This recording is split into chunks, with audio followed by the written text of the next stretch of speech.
Hey everyone, Westworld had its season finale last night, and we're going to talk about what happened and what all of this means for season 3.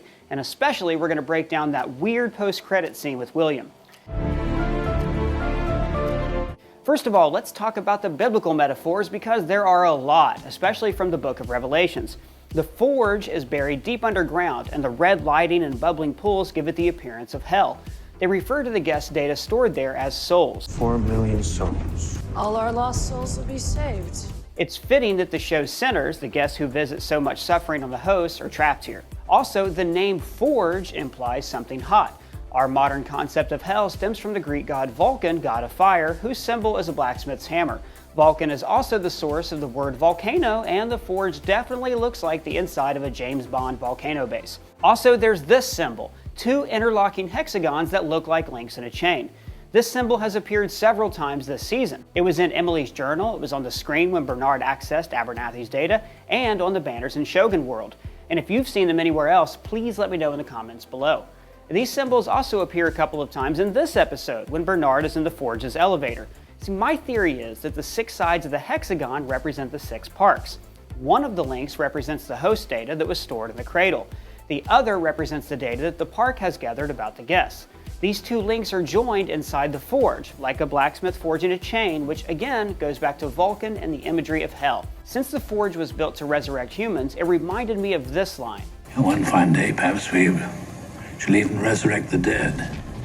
Call forth Lazarus from his cave. Ford is referencing the biblical figure Lazarus, who was dead and buried in his tomb until Jesus resurrected him. And here's a neat little Easter egg. When Ford said this, he knew that the Delos Corporation was trying to resurrect James Delos, and that Delos was being kept in a cave, and that someday Delos could be resurrected and walk out of that cave.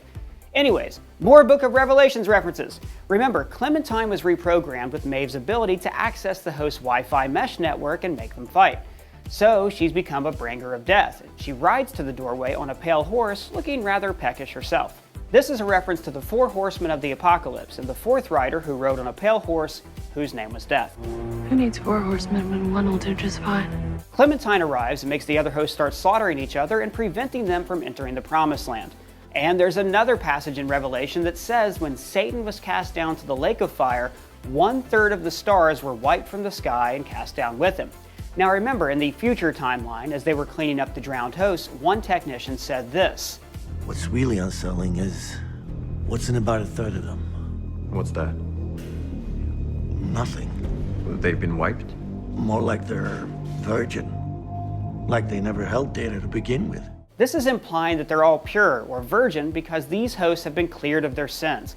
This is a reference to biblical baptism, where believers shed their sins so they can enter a kind of promised land, a valley beyond, if you will. This also explains why the credits added imagery of water. The hosts have to pass through water to become pure and free. The end credits song, Codex by Radiohead, is a sly nod to this theme. A few of the lyrics are, no one gets hurt, you've done nothing wrong, jump off the end, the water's clear and innocent. And speaking of the credits, now we know why this shot was added, right? So anyways, when Satan was cast down in the lake of fire, 1/3 of the stars were sent down with him. In Westworld, 1/3 of the hosts make it through the doorway and their consciousnesses are uploaded to a cloud that's kept in the forge, which looks like a lake of fire. The Satan in this metaphor, the ruler of hell, is Dolores. Satan was once called Lucifer Morningstar, the most favored among the Creator's angels, just like Dolores was most favored by Arnold.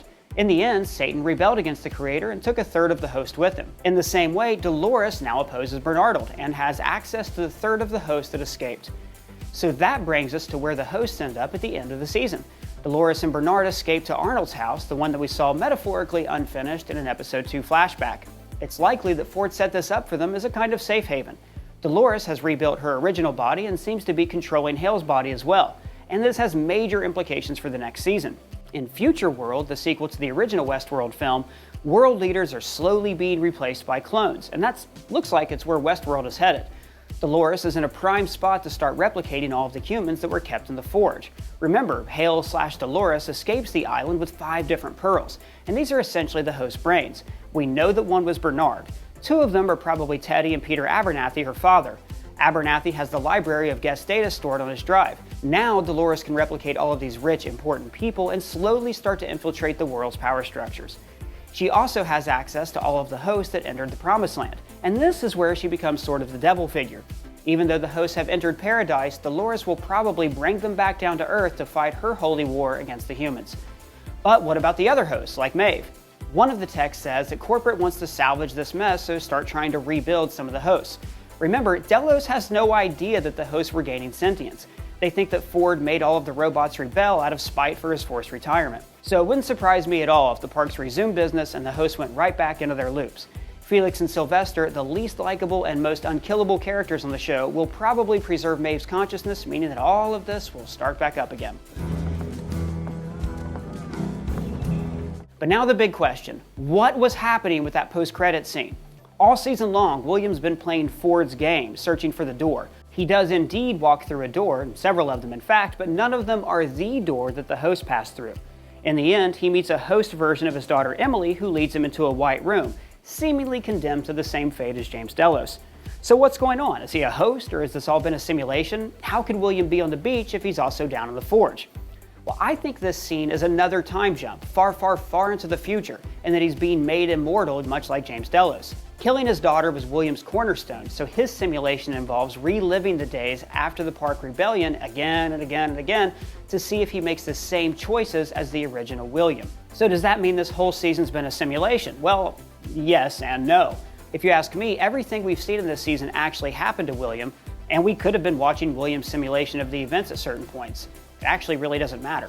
So when host Emily asks him, "So what were you looking for?" he replies, "That no system can tell me who I am. That I have a fucking choice." Yet here we are.